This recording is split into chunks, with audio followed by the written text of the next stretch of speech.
Welcome, welcome, welcome to a brand new episode of Unblocking Your Purpose. I am your host, your friend, your sister, your girl, Jada, and I am so excited to have you here as always. Whether you are listening to me in your ear or if you are checking me out and seeing my face on the YouTube channel, welcome and thank you for your time, for letting me just like be in your ear.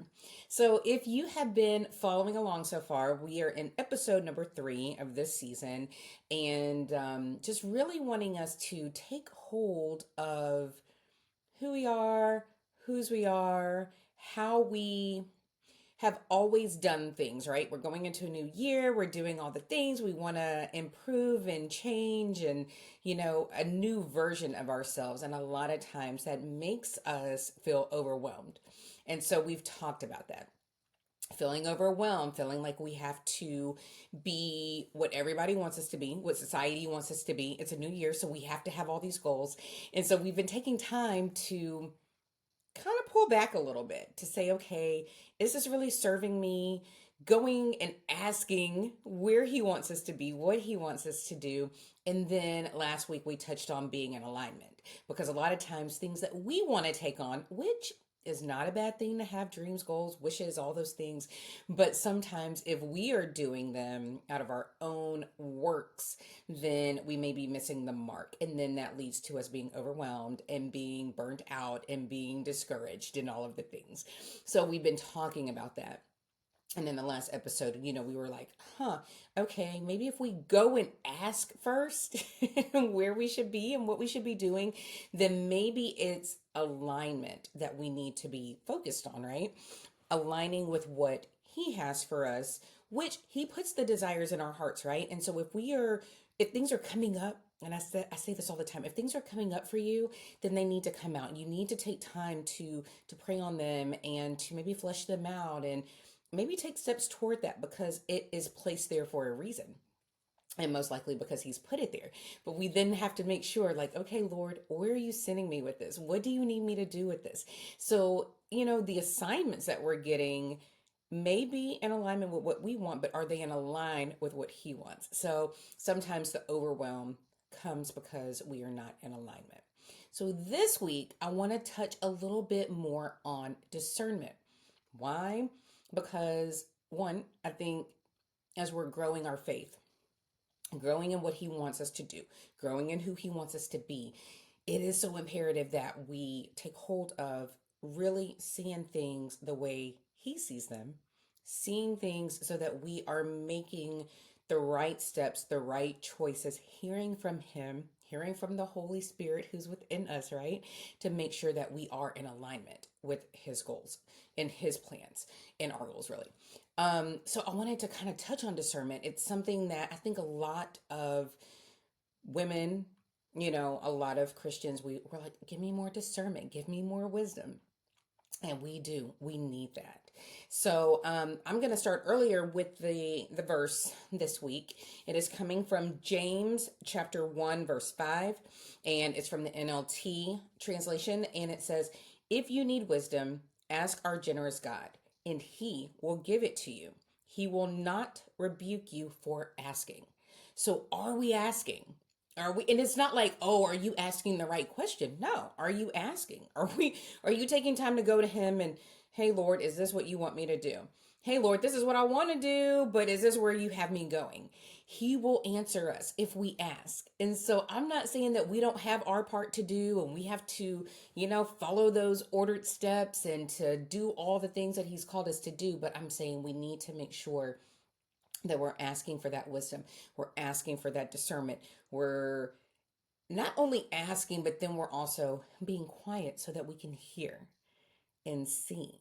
And I've had moments where I'm like, that's interesting. That seemed to kind of come out the blue, right? Or I'll hear something, like I'll hear the same thing from different parts of my life, from different people in my life that really don't have any connection to each other, but they're saying the same thing. Or like I might hear a sermon from my church and then I'm listening to a couple of others on, YouTube, and I'm hearing the same theme. And sometimes I ain't gonna lie to you, I'm like, do they have like a do they have a Rolodex of subjects they're going through? But then I'm like, no. It's just really kind of like confirming what it is he has put into me, and maybe I didn't sit down or I wasn't quiet enough to hear. And so then things will start showing up. And I believe, that is a way that discernment works. We know, and we'll have a feeling, we'll have a knowing, but then our brains get in the way, or it doesn't align with what we want, right? And so then we're moving out a different way. So really taking hold of like, guide me, show me. He's not hiding things from us, right? If we want to know, he will show them to us. So I am going to challenge you. I'm going to challenge me for us to, as my husband likes to say, go slow to go fast, right?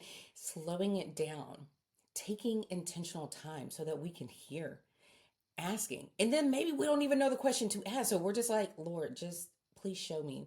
I had a mentor when I was newly in my military career, and she would say, sometimes she would just pray and say, Lord, just make it as clear as the nose on my face. And I would use that, and I still use that. Like, just make it clear, just dumb it down for me. I have a coach in my AI stuff that I'm doing, and she's like, ask or try to articulate things like you're talking to a kindergartner. And I have two of those in my house, right? So I try to like just like slow it down. And maybe that's the way that we go to God, and we're just like, yes, I'm smart, I'm intelligent, I'm everything you've made me to be, but I want to get it. So please just make it where it's plain as the nose on my face, or make it as clear as talking to my 5-year old, my little kindergartner, right? So we do want to go to him, and in asking and in listening and then in obeying, I think that it's going to allow us to be even more available to hear and to get that discernment, right? So I think a lot of times we feel like everything is a priority. Am I the only one? Okay, don't raise your hand. I'm raising mine if you're seeing me. Everything feels like it's a priority. So if everything, I remember saying this when I worked, like if everything's a priority, then nothing is a priority, because not everything can be number one, right?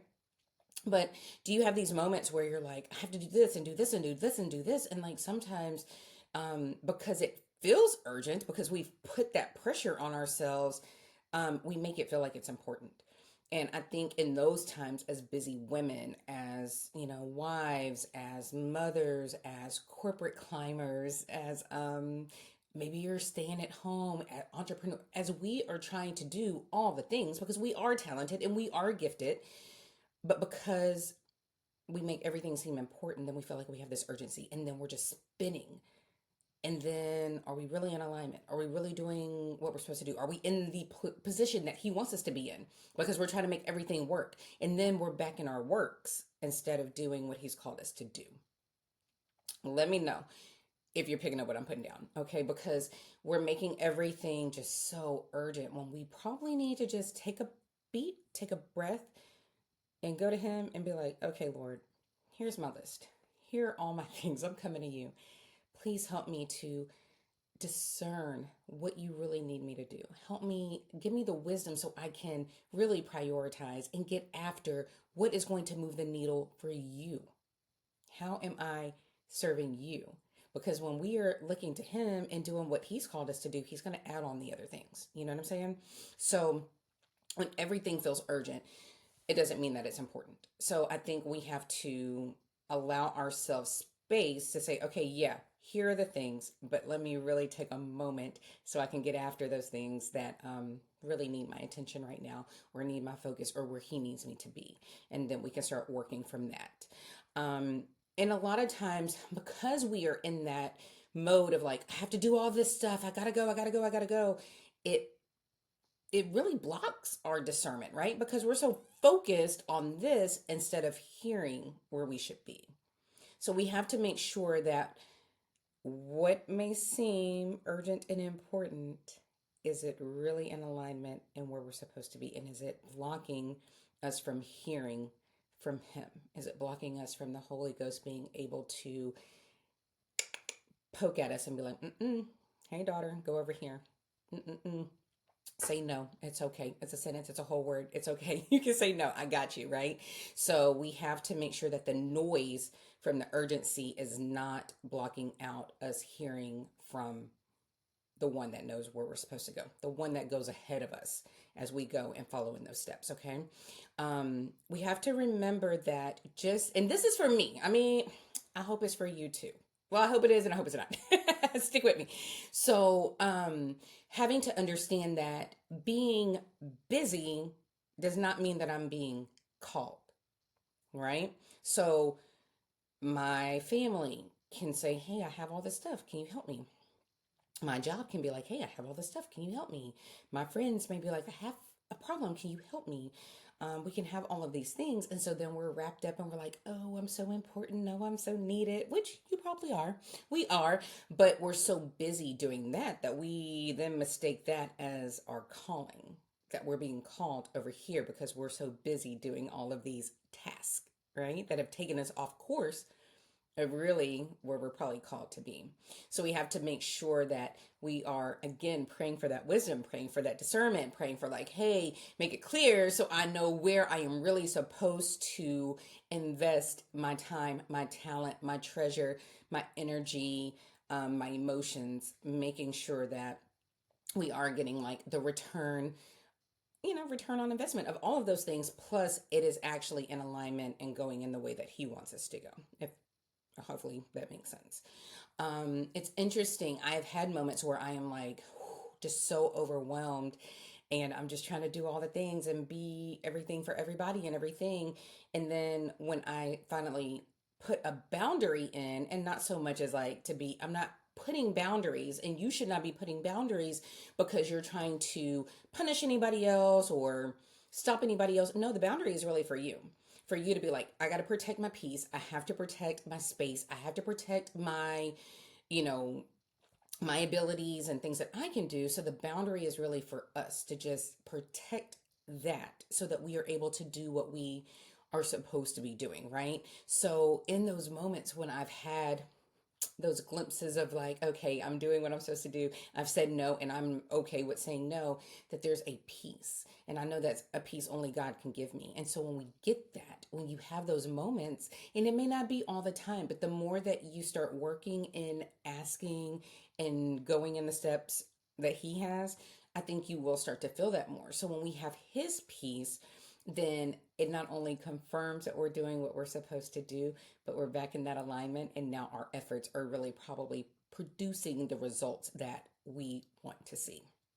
So when we are getting our discernment, when we are getting the wisdom, when we are getting that clarity of focus of where we should be going, then that is going to protect our energy and give us peace. And then we are walking in obedience. And then as you're doing that more and more, then my prayer for you and for me is that then we're in alignment with Him, our efforts are being rewarded, and we are not overwhelmed. We don't have the anxiety.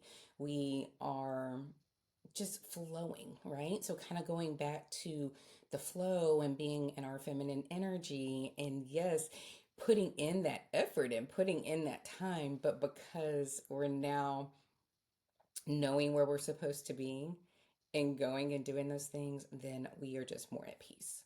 And we're more in the posture to do what He has us, what He wants us to do. We are now in position. So when other people look at you and they're like, I know you're doing a whole lot, but you still seem to be good. You still seem to be coming from a place of peace, and you have your story, you have your testimony, because with Him, through Him, we were able to do all these things. And then we get to give Him all the glory, right? We get to benefit too, because He's gonna be like, here are your blessings, here you go. You were obedient, you did what I needed you to do, what I wanted you, what I called you to do. And now here is my abundant overflow for you now to be filled up. We talked about this last season. Yes, we can't pour from an empty cup, but we want to actually be pouring into other people from our overflow.